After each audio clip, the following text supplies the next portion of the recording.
What are dreams? What are they really? Are they bits and pieces of memory thrown together without a design or a purpose? Do they whisper secrets of future days to come or hide secrets from long days past? Perhaps our soul is expelled from our bodies each night, thrust out into the void, traveling to wondrous lands and beyond the limits of our physical form. Consider this.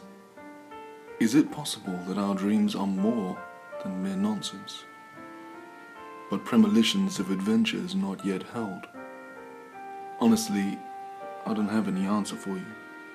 However, if I may, I would like to share with you what I know. Tell me, have you ever had a dream you felt was so real, your waking life felt distant and dull? Have you ever dreamt a dream that reveals glimpses of your full potential? Do you know of any dream that fills you with such sorrow upon awakening each morning to desire with all your might that your eyes will open to a brand new life? Yet never does it come. With every rising sun, that is a burden I bear. However, such sadness does not consume me, for I know my dreams are so much more than simple desires and wishful thinking. They are much more than you could possibly imagine, for you see, my dreams are preparing me for great things to come. I know that to be the truth. No rolling your eyes around does not offend me. You are not the first I've tried to tell. You're not the first that have tried to mock my words. Most simply laugh out of amusement, and others feign looks of pity towards me. Truly, in their view, only a disadvantaged child would entertain such nonsense in their heads.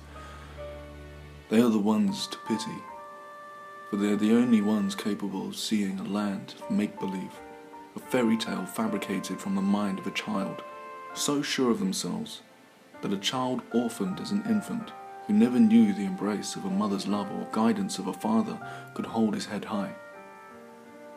Nor would they consider such a waif would earn his success with only the determination of his heart and by the strength in his hands.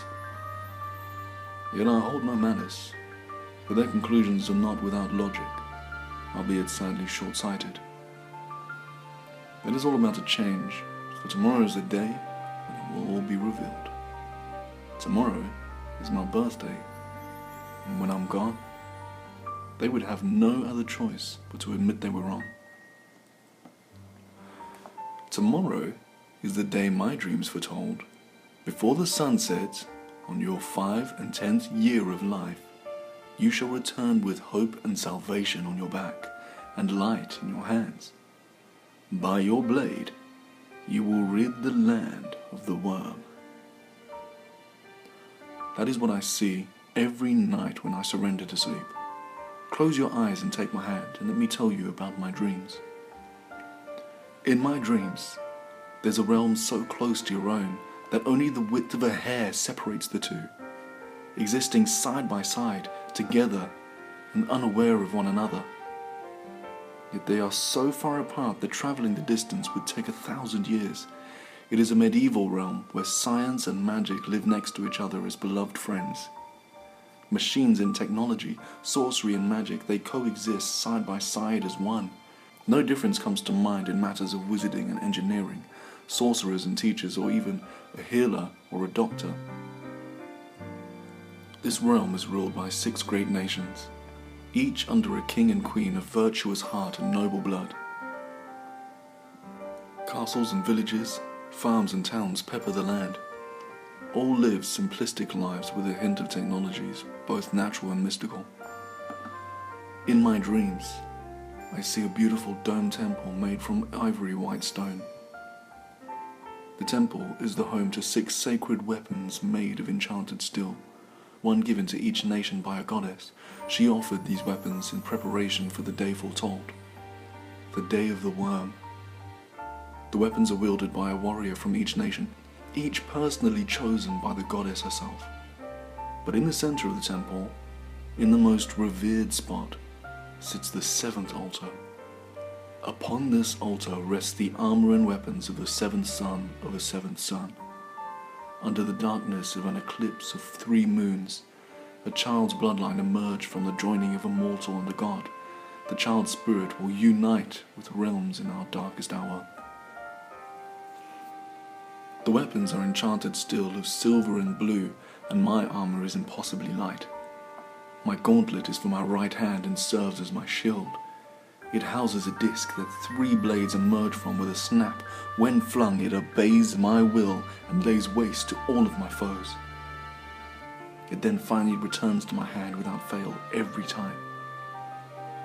My sword was forged from the last remnants of creation and cooled with the very essence of life. It is the mortal enemy of rot and decay. It can never be broken, nothing can shatter its blade, and it is impervious to impact, never will its edge be dulled. The jewel in the hilt is a symbol and banner. It is the eye that shines a light that can ignite a passion of the oppressed people when hope had seemed to be lost. In my dreams, I see a day in which black rain falls from the sky. Vicious, ropey strands of greenish-black tar pour from the clouds. Anything it touches immediately begins to decay and corrode. The rival of the worm is heralded by a clap of thunder as his fortress bursts through the clouds. It pierces the land like a dagger, stabbed into flesh upon impact with the land. The castle of the worm is a jagged and pointed crystalline citadel with bulbous blister-like domes upon it. This is the throne from where the worm will conquer and reign. The decay spreads from the dark fortress in the form of a black mold, and writhing masses of tentacles and tendrils, rotting everything it touches. Except for one thing, the dead. Every warlord needs its pawns. The dead are absorbed and used as vessels of the worm's decay to take form. They are the eyes, the foot, and the iron fist of the worm. The worm fills its ranks with the deceased and slain flesh of the surrounding villagers with a gluttonous appetite. The blisters from the walls of its fortress are then released, and its army of decay and mindless drones carry that smelly, rotting mass into the heart of all 6 nations. It will plant itself into the ground and become extensions of the mind and will of the worm.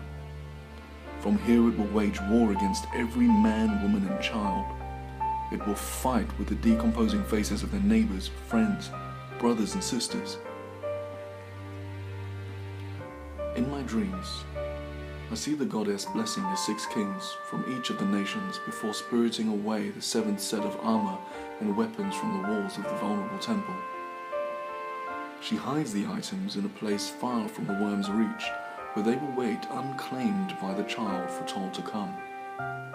In a final act of sacrifice, I see the goddess exhausting the last of her immortality in order to open the door of light. She places a tiny infant within the entrance, and before closing the door, she says with tears in her eyes, "Goodbye, my beloved. Goodbye, my son." It is 20 minutes to midnight, the day of my 15th birthday. I sit on the wooden floor and I am trembling next to a heated stove. I tremble not from the cold, but from the heart-gripping fear. However, make no mistake, do not think for a moment I'm trembling out of fear of the unknown or of things to come. I'm not afraid of marching against a grotesque army of 1,000 rotting corpses. I don't fear the violence I will encounter or the many battles I will fight. I am not afraid. No, none of that scares me. I want that life so much. Do you want to know what really scares me? What has me filled with such terror and dread? What scares me the most is this. I am so afraid that when tomorrow finally arrives, it will come and go like any other ordinary day.